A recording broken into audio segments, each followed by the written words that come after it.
The sacred writing says this: faith comes by hearing words, good words. Somebody who well chooses their words and delivers them with uniqueness can inspire faith for somebody to believe the most impossible things can be possible.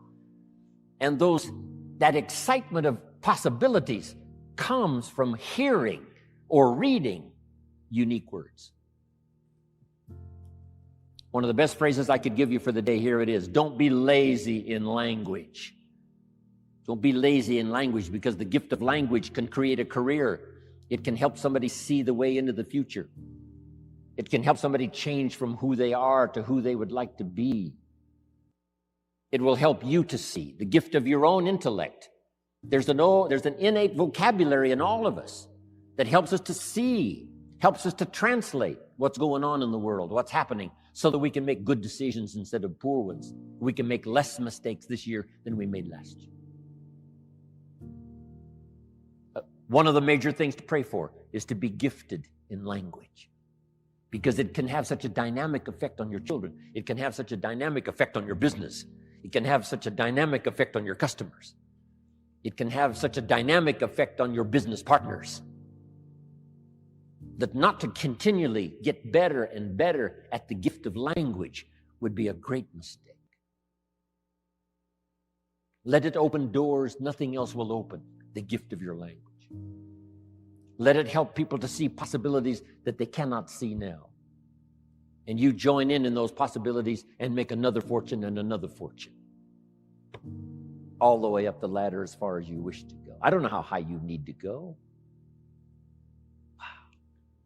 I said a little prayer before I left my hotel room this morning and asked God to give me a little stronger gift of words today, so that my words might have meaning. Maybe I've caught you at just the right time. Maybe this is the moment for you. And if I can say something uniquely enough, using the English language best as I can. Words are sometimes clumsy when you try to express what's going on in your head, let alone your heart. But if I can do as good a job as I possibly can in the session we've got this morning and then again this afternoon, by the time I'm finished, maybe my words will help turn on another light for you. And you'll be able to see the possibilities better than you've ever seen it before. You'll be able to see yourself more successful than you've ever envisioned it before, if I can wisely say good words. Now, I've put communication in 3 parts, because all 3 of these parts now help me make more fortunes. Here's the first one. It's called training. Training is simply showing somebody how to do the business, how to do the job. If you get good at that, the pay is incredible, whether it's your own enterprise or whether you work for someone else. Training pays big money. Here's the next one, teaching. And I've divided the 2 just to make the point. Teaching is more teaching life skills. Teach somebody how to set goals. Gary mentioned, right, making the list and checking them off. Today he gets to check one off. Jim Rohn arrives in San Jose, Santa Clara. I'm so excited about that. Teaching leadership, teaching management, teaching how to become powerful, gifted, influential. Teaching father skills, mother skills. I've now, the last 15 years, learned grandfather skills. I set a goal when I became a grandfather to be one of the best grandfathers any grandchildren ever had in the whole wide world. I practice it. I think about it. How to use my newfound life as a grandfather and learn every skill possible to dazzle my grandchildren. I'm one of the best. So teach people how to be good fathers, good grandfathers, good mothers, good leaders in the community. Teach a minister how to teach. Teach a minister how to use the gift of language to persuade. Okay. So communication is part of its training, part of its teaching. Here's the best part. No, here's number 3 in the gift of language, and that's learning how to inspire. Inspire simply means a few simple things. Here's number one. Help people to see themselves better than they are. Yes, sometimes we have to help people see themselves as they are. If they've made mistakes, maybe that needs to be pointed out. If a child has messed up, sometimes you've got to say, you've messed up. But don't leave them in the mess. Now transport them into the future with the gift of your language and inspire them with the person they can become by using the mistakes of the past to develop new disciplines for the future. A teacher I met when I was 25 years old had this unusual gift. He said, Mr. Rohn, if you keep learning as you're learning now, one of these days you'll walk into a room full of people and you'll hear someone say, there's the man. That's the man. That's the famous man. I thought, well, that could never happen for me. Sure enough, it did. He said, it will happen. And I think when I walked in here this morning, I heard someone say, that's him. That's the man. That's the famous man. Now that we've talked about some basic communication skills, you need to understand how best to apply them. What you can do and cannot do in the marketplace.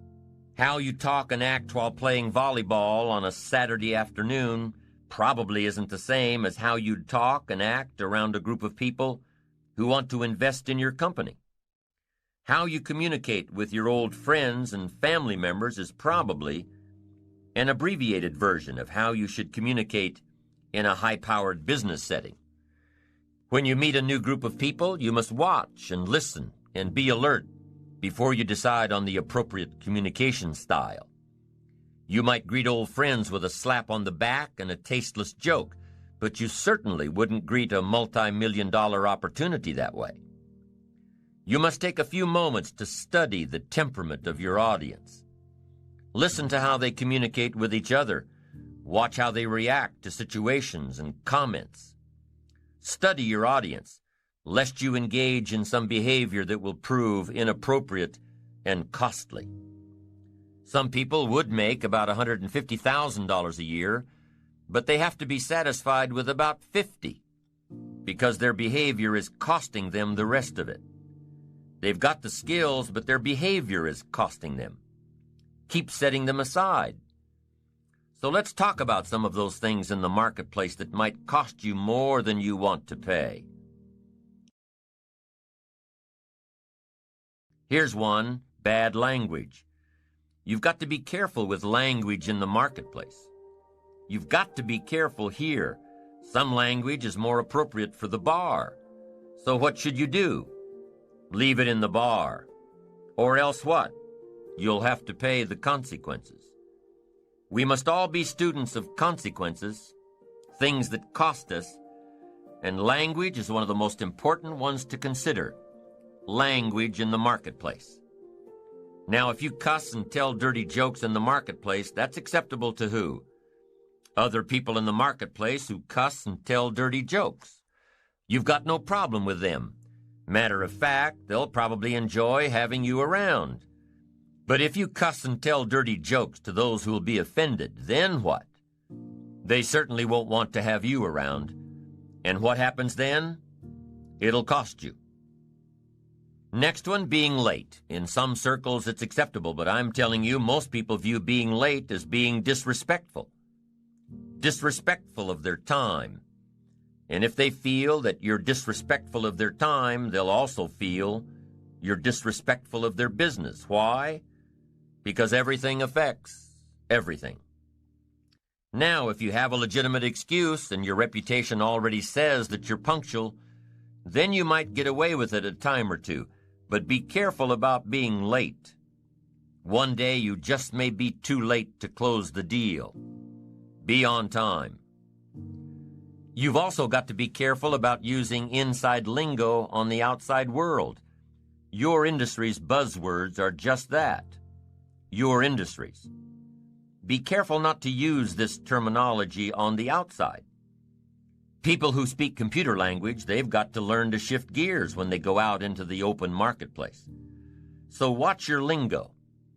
Remember to shift gears from the inside lingo to the outside world. You've got to become a good judge of character. Why? To protect yourself. There are shepherds, and there are sheep, and there are wolves.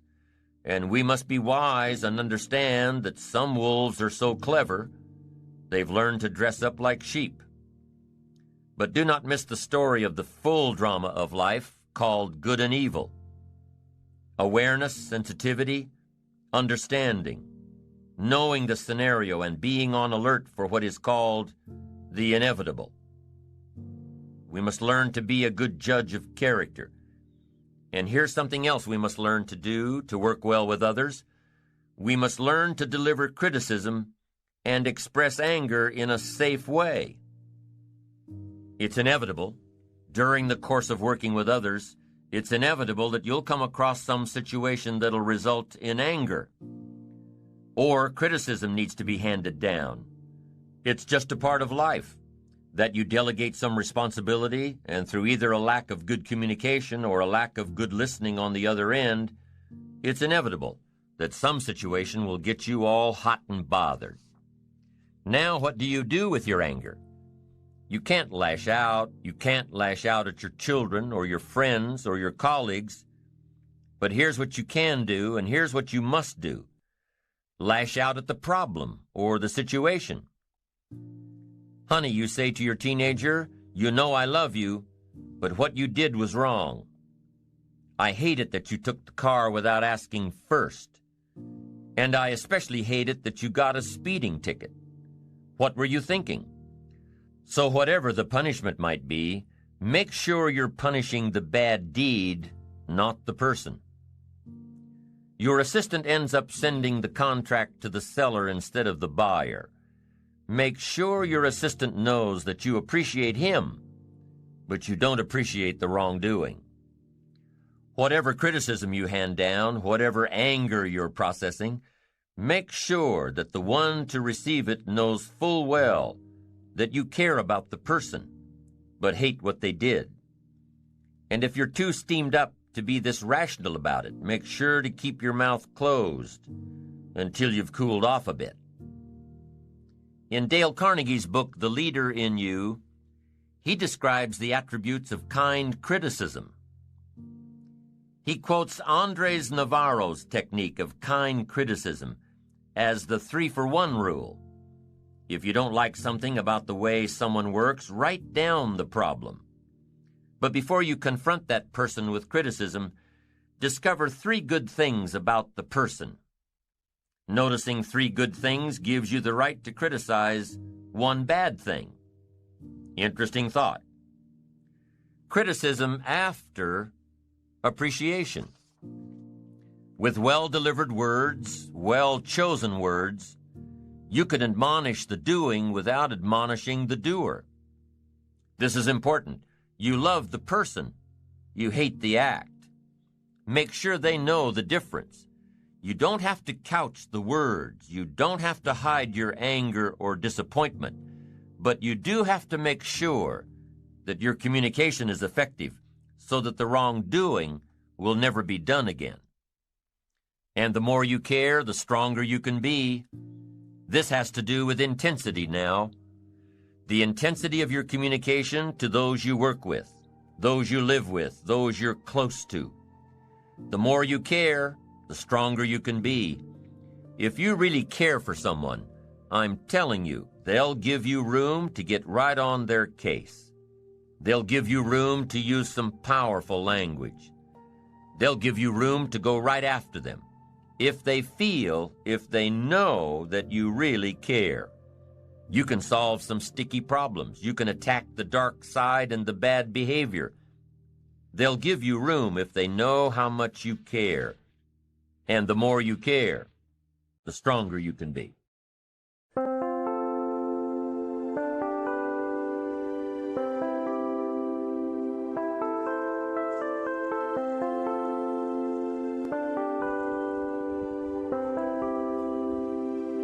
Chẳng được quên khi cơn mưa đêm lại về. Em đã quên lời thề và ta như đông chìm sâu. Không cần mơ em anh nhận màu. Em chỉ cần mơ đâu bye bye. Chỉ còn là những cơn mưa mưa vô ra cho bên mưa em không mơ hay nhẹ anh vẫn đang mơ chỉ cần bên em không được cần nhớ và chỉ có em không muốn nhớ và người ta bên nhau như ngã tớ muốn nhớ về say em chỉ có mấy em ở đây và anh như muốn chết đi nhưng không muốn em mơ mày tình yêu làm cho ta đau đầu không em như mà mơ mộng anh như đêm mong cầu và mưa bên em âu sầu cha có mà mai em mơ chỉ có bên em nhưng là khó mơ em mà đang dài em một bên này anh không mong gì hơn chỉ mong em sẽ ở đây ôm anh thật gần anh chỉ mong đôi ta được có nhau mà đừng em đâu anh có em một đêm bên anh có em ta sẽ trao nhau môi hôn thật sâu ôm anh cứ mưa mà ngâu và em chỉ nằm đâu anh không muốn em ở đâu đâu một cơn gió thứ anh không mơ cầu mà không đôi anh mà bên nhờ anh chỉ là my friend em quên đi bao lời hứa quên đi cả những ngày xưa anh như là muốn nước em không còn chưa mà đừng bao đêm ở đêm anh như một đôi mà kem không như là ba trên thêm cho em nhiều hơn như là kem chỉ cần là mưa thôi em chỉ cần là mưa thôi còn ai sẽ là nắng rồi.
Nightmares in my head, I fear that the thoughts build up until I can't hear, that my mind fills up into a creature, and it haunts me somewhere much deeper. Anxiety, filling up every space, no privacy. And silently, it could build and build until you finally see, whoa, it's taking over, damn, no closure, moving closer. No exposure, I just wanna be a loner. Some can't stay sober, looking over all their shoulders, like moving boulders just to get out of the home. It sucks, I've had enough, I don't wanna feel the stuck under the rug, all my problems that I shove. I got nightmares in my head, I fear that the thoughts build up until I can't hear, that my mind fills up into a creature, and it haunts me somewhere much deeper. I got nightmares in my head, I fear that the thoughts build up until I can't hear, that my mind fills up into a creature, and it haunts me somewhere much deeper. I've been feeling weird, I can't seem to focus good enough. Nothing's really clear, sometimes it could be a little tough. I just need to feel like the end's in sight for me, but let's be really real, anxiety can foggy all this stuff. I've been feeling weird, I can't seem to focus good enough. Nothing's really clear, sometimes it could be a little tough. I just need to feel like the end's in sight for me, but let's be really real, anxiety can foggy all this stuff. It sucks when you finally feel like giving up. Oh God, no luck, everything feels like you're sticky stuck. I'm lost, handcuffed to the bed where I sleep, don't give a fuck. Can't stop, unplug, feeling overwhelmed, I think I've had enough. Gotta find a way to get some energy, gotta find someone who's a good friend of me. I need purpose to make it all worth it, I'm still searching and I'm still learning. I want a life that's filled with memories, not a life with regret in front of me. I need focus to keep me from hopeless psychosis if I keep moping. I got nightmares in my head, I fear